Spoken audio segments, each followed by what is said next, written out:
Matinale Info.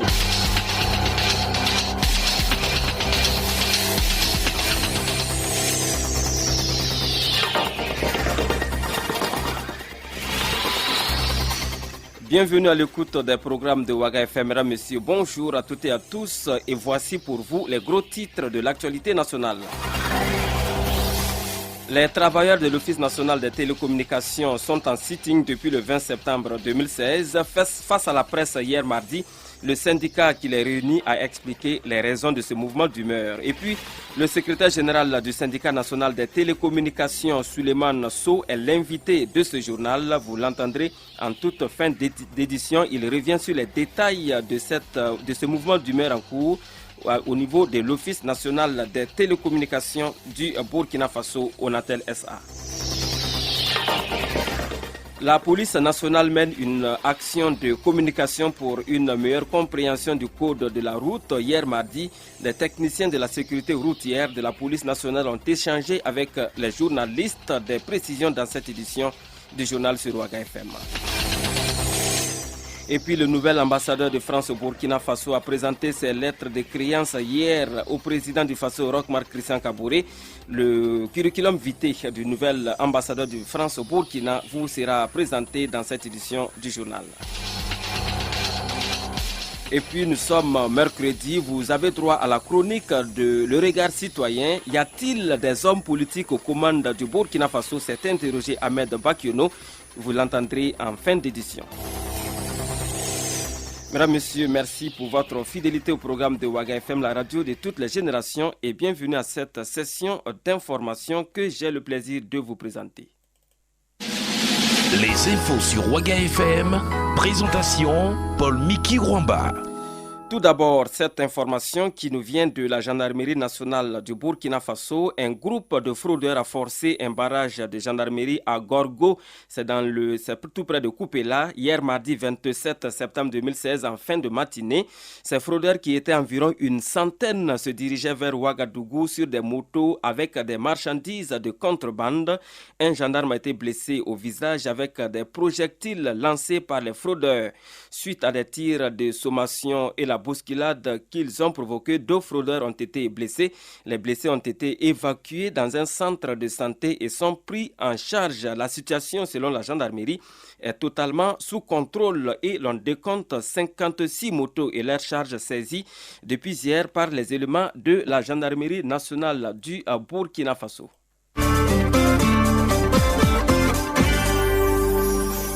Je vous l'annonçais en titre de cette édition, les agents de l'Office national des télécommunications du Burkina Faso observent une grève sur toute l'étendue du territoire national.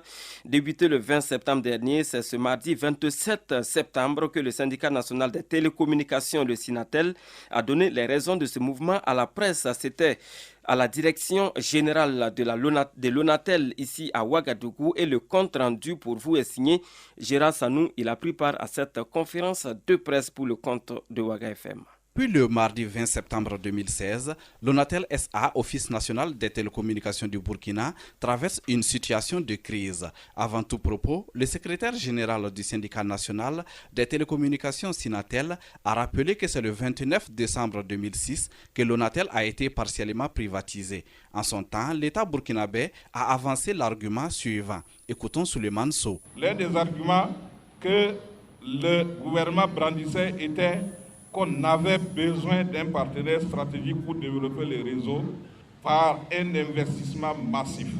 10 ans après cette semi-privatisation, la société est en souffrance. Il existe tout un chapelet de difficultés, au nombre desquelles difficultés, la non-tenue des engagements dont celui du recrutement. Souleymane Sow. Pour la maintenance, les agents manquent souvent du minimum pour faire le travail. On attend par là logistique et outillage. En matière d'emploi, l'Onatel n'a pas respecté les engagements contenus dans le contrat de cession.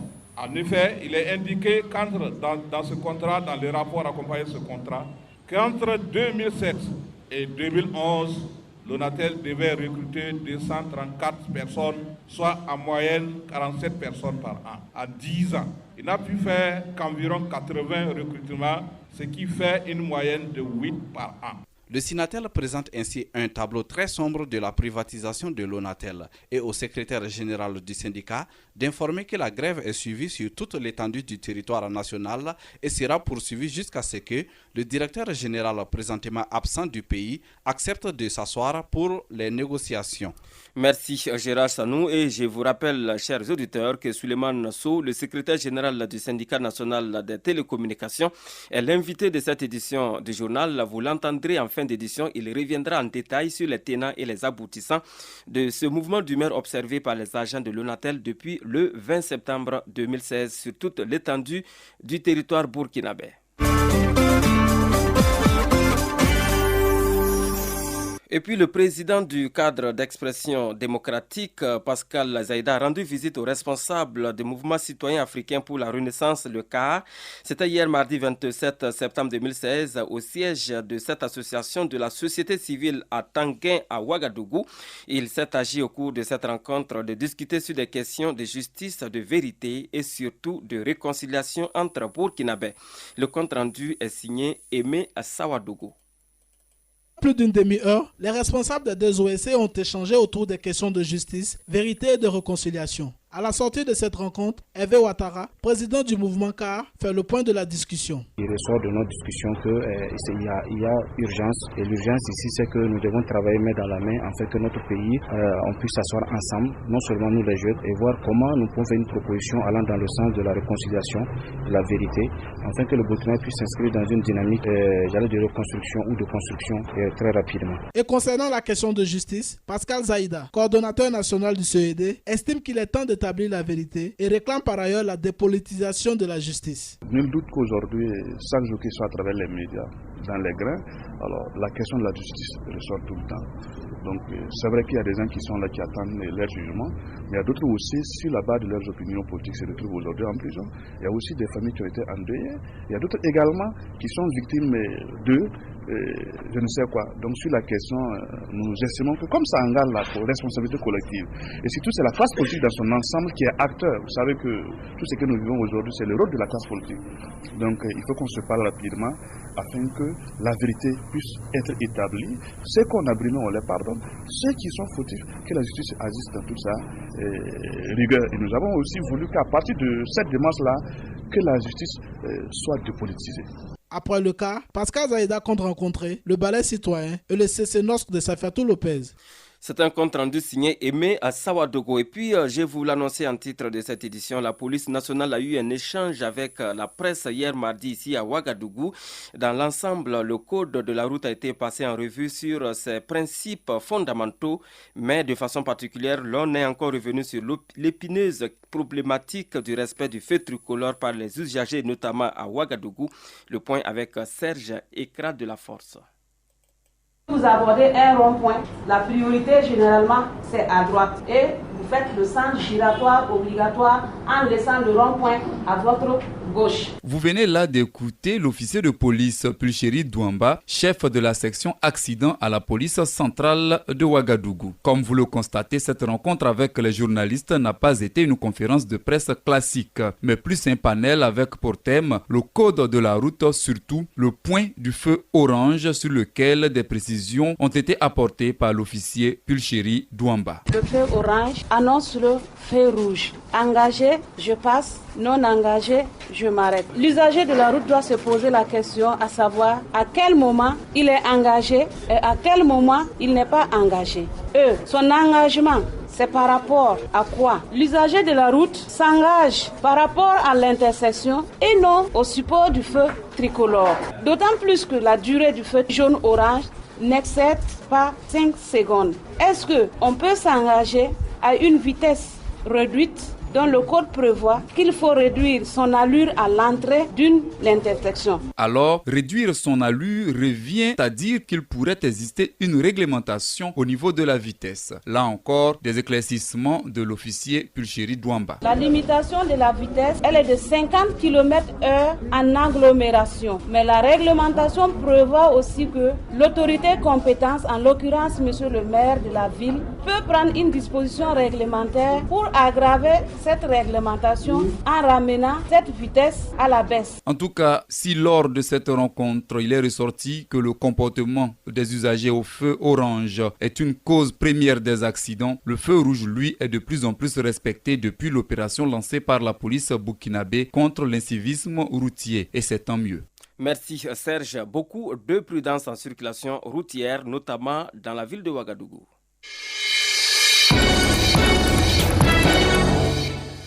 La suite de ce journal à 7h10 temps universel. Hier 27 septembre s'est ouvert ici à Ouagadougou un atelier de formation des agents des services d'état civil des communes burkinabè prenant part au programme de coopération internationale communale mis en place par le Royaume de Belgique. 5 jours durant, une cinquantaine de participants renforceront leurs capacités en technique d'archivage physique. Des détails dans ce compte-rendu signé à Salamatou Badini.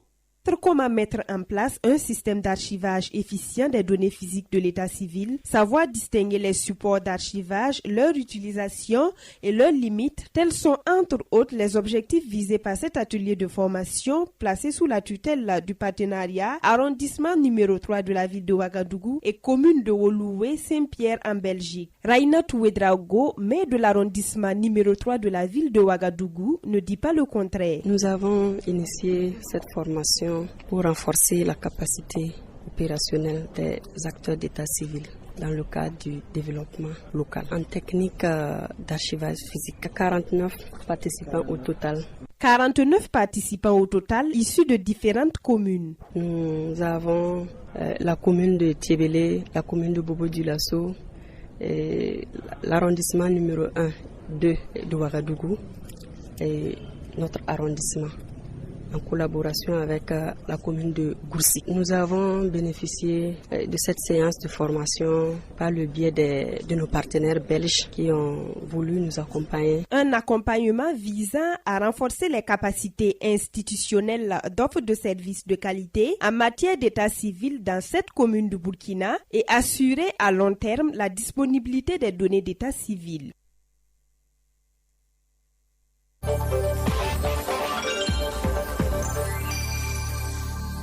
Je vous l'annonçais en titre de cette édition, 2 nouveaux ambassadeurs accrédités au Burkina Faso ont présenté leur lettre de créance hier mardi 27 septembre 2016 au chef de l'État, le président Roch-Marc Christian Kaboré, qui était à l'occasion accompagné de son ministre des Affaires étrangères Alpha Bari et de la ministre déléguée chargée de la coopération et des Burkinabés de l'étranger Rita Solange Bogoré.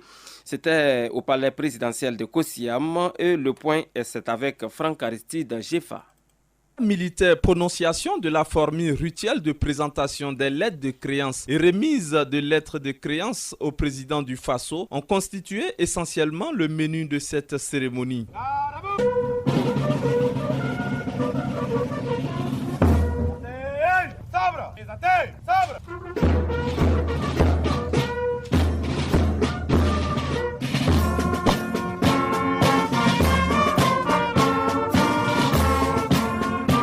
C'est la diplomate, son Excellence Madame Oula Taouya, ambassadeur extraordinaire et plénipotentiaire du Royaume du Danemark auprès du Burkina Faso, avec résidence à Ouagadougou, qui a foulé la première le sol de Kosiam. Madame Oula Taouya a été respectivement directrice adjointe à la direction de l'aide humanitaire au ministère des Affaires étrangères de son pays de 2012 à 2016, puis chef de coopération à l'ambassade du Danemark au Burkina Faso de 2007 à 2012 et premier secrétaire à l'ambassade du Danemark au Ghana de 2004 à 2007. Elle est titulaire d'un master en sciences politiques à l'université de Aarhus au Danemark, obtenu en 1995. Elle aura aussi pour compétences le Niger, le Bénin et le Tchad. Elle remplace à ce poste son Excellence Bo Jensen. Le deuxième hôte du jour fut le diplomate français, son Excellence Xavier de Cabane. Il est né le 29 décembre 1963, diplômé de l'Institut d'études politiques en France et conseiller des affaires étrangères hors classe. L'ambassadeur extraordinaire et plénipotentiaire de la République française auprès du Burkina Faso aura pour résidence Ouagadougou. Il parle français, allemand, bulgare et portugais. Xavier de Cabane remplace à ce poste son Excellence Gilles Thibault. Merci Franck Aristide Jefa et nous passons à l'invité du jour. Ouaga FM, l'invité du journal. Je vous l'annonçais en titre de cette édition, notre invité du jour est le secrétaire général du syndicat national des télécommunications, le Sinatel. Souleymane Sow, c'est son nom, revient ici sur les tenants et les aboutissants du mouvement de sitting décrété par le syndicat depuis le 20 septembre 2016. Il dénonce l'attitude de la direction générale de l'ONATEL. Je vous propose de l'écouter tout de suite. Souleymane Sow, bonjour. Bonjour. Vous êtes le secrétaire général du syndicat de télécommunications du Burkina Faso. Depuis un certain temps, vous êtes en grève. Dites-nous pourquoi. Oui, pour un peu rectifier, déjà nous sommes en sitting, un mouvement d'humeur, ce n'est pas une grève. Ce mouvement d'humeur ne justifie pas une attitude incorrecte de notre direction générale face aux préoccupations des travailleurs qui sont traduites dans une plateforme revendicative et qui parlent beaucoup plus des problèmes de service, des problèmes de gestion. Vous parlez d'un sitting, mais on constate que les portes sont fermées à l'ONATEL. Que se passe-t-il exactement? Un sitting, c'est une forme aussi de cessation de travail, de rester sur le lieu de travail et puis manifester. Imaginez-vous qu'après 10 années de privatisation, les travailleurs se retrouvent à se battre pour réclamer même les moyens élémentaires pour pouvoir vraiment faire correctement les travailleurs. Vous prenez un exemple, c'est les outils de production, les outils de maintenance. Vous avez aujourd'hui des centres ou bien des agences qui ne disposent même pas de véhicules adéquats pour pouvoir aller faire le travail. Nous sommes en hivernage où tout le monde, il est de constat que pendant l'hivernage, c'est cette période où on reconnaît quand même qu'il y a beaucoup de pannes chez les clients. Mais vous avez aujourd'hui des centres, des ateliers qui ont fait près de 2 mois sans aucun véhicule, disposer d'aucun véhicule pour aller dépanner. Quand ils viennent, ils sont obligés de rester dans le bureau alors que ils n'ont pas été employés pour ça, c'est d'aller dépanner les travailleurs. Donc, c'est ce problème de gestion approximative qui n'apporte aucune solution. Alors que la privatisation de l'ONATEL en son temps, on avait dit que les partenaires stratégiques étaient censés apporter les moyens nécessaires, adéquats pour le développement de l'entreprise. Mais si 10 années après la privatisation, on en est à se battre toujours pour obtenir des moyens pour travailler, donc nous considérons vraiment que la gestion est à la catastrophe. Il faudrait que l'État, pour cela, puisse prendre un certain nombre de responsabilités à l'endroit de ce partenaire stratégique. Il nous revient, selon la direction générale de l'ONATEL, que vous êtes allé en mouvement d'humeur alors que les négociations étaient en cours. Que répondez-vous? Et nous disons que cette version n'est pas du tout vraie, parce que c'est vrai que nous étions en négociation, mais nous devrions continuer les négociations et le directeur général, sans aucune raison, s'est permis de s'absenter sans donner, comme je l'ai dit, la raison du fait qu'il s'absente. Non, je pense que dire qu'il n'y a pas eu rupture, c'est de fait. Car si vous vous absentez, vous avez rompu le dialogue. Donc, pour notre part, il y a eu rupture de dialogue. Et du reste, il est revenu. Qu'est-ce qui empêche de reprendre le dialogue? On a été le rencontrer hier, il est revenu depuis samedi, mais il dit que lui, il ne reprend pas tant que les travailleurs aussi ne lèveront pas le sitting. Mais nous estimons que non. Ayant constaté qu'il y a eu un manque de considération à l'endroit des travailleurs, il doit quand même faire un pas qui est d'accepter s'asseoir sur la table, et c'est en fonction de ce que des résultats qu'on aurait constaté que les travailleurs vont accéder quand même à sa requête, à savoir lever le sitting pour que le reste puisse se dérouler dans une certaine sérénité. Vous savez certainement que ce mouvement d'humeur est vécu de façon directe par les consommateurs des produits de l'ONATEL. Alors, est-ce que vous pouvez nous dire exactement à quel niveau se situe le blocage? Parce qu'on constate qu'il n'y a plus de crédits de communication, le réseau de téléphonie n'est plus stable, la connexion Internet également. Que se passe-t-il exactement? Ce qui se passe, comme les travailleurs sont en sitting, donc ils ne sont pas sur leur position de travail. Donc tout ce qui est lié au fait qu'il faut qu'ils soient sur leur position de travail peut avoir des petits désagréments, on peut connaître des petits désagréments ou bien des désagréments même profonds pour les consommateurs, puisque les gens ne sont pas sur leur position de travail.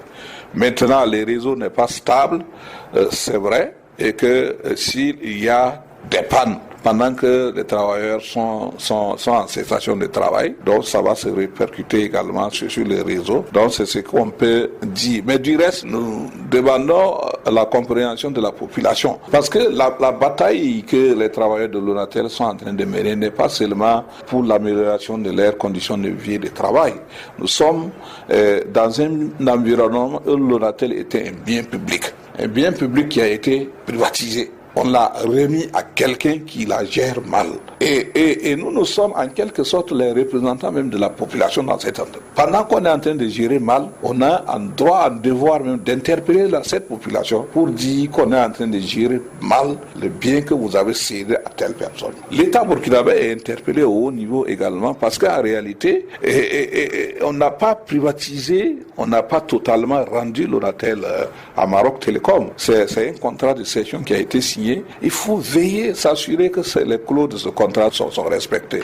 Pour dire que, en fait, c'est pas un combat pour nous seulement. Depuis l'arrivée de Maroc Télécom, pendant les 10 ans, ils n'ont pas recruté plus de 80 personnes. Pendant que dans le contrat de cession, il leur était recommandé rien que sur 5 ans de recruter 234 personnes. Donc, nous pensons que c'est un combat que nous sommes en train de mener pour les populations. Et les populations devraient être interpellées pour qu'ils nous soutiennent, qu'ils aient de la compréhension à notre égard. Et tant qu'on ne mène pas ce combat, c'est comme si, en tout cas, quelque part, aussi le Burkina Faso a mal à quelque part. Il faut que des gens puissent apporter des solutions. Il y a certains de vos collaborateurs qui estiment que l'Office national de télécommunications risque d'être délaissé par la direction générale. C'est là d'autant plus qu'il n'y a plus de nouveaux investissements. Quel est votre avis là-dessus? Notre avis est qu'on ne parle pas de ça au futur, ça se vit déjà. Il faut dire que Maroc Télécom a délaissé l'entreprise.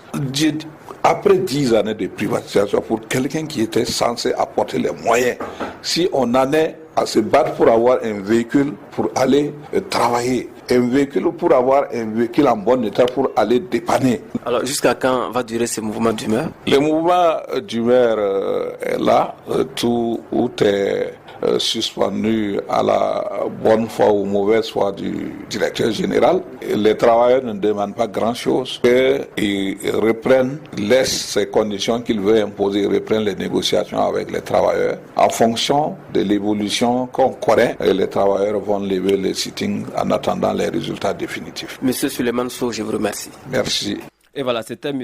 Souleymane Nasso. Il est le secrétaire général du syndicat national des télécommunications. Il s'exprimait sur les tenants et les aboutissants de ce mouvement d'humeur en cours à l'Office national des télécommunications. Je rappelle, chers auditeurs, que nous avons tenté vainement de rentrer en contact avec la direction générale de l'ONATEL. En tout cas, nos efforts se poursuivront aujourd'hui et on espère donc qu'on aura la version de l'ONATEL SA par rapport à cette situation de crise au sein donc de la nationale des télécommunications du Burkina Faso. Je vous propose à présent de passer à la rubrique Le regard citoyen de Ahmed Bakiono.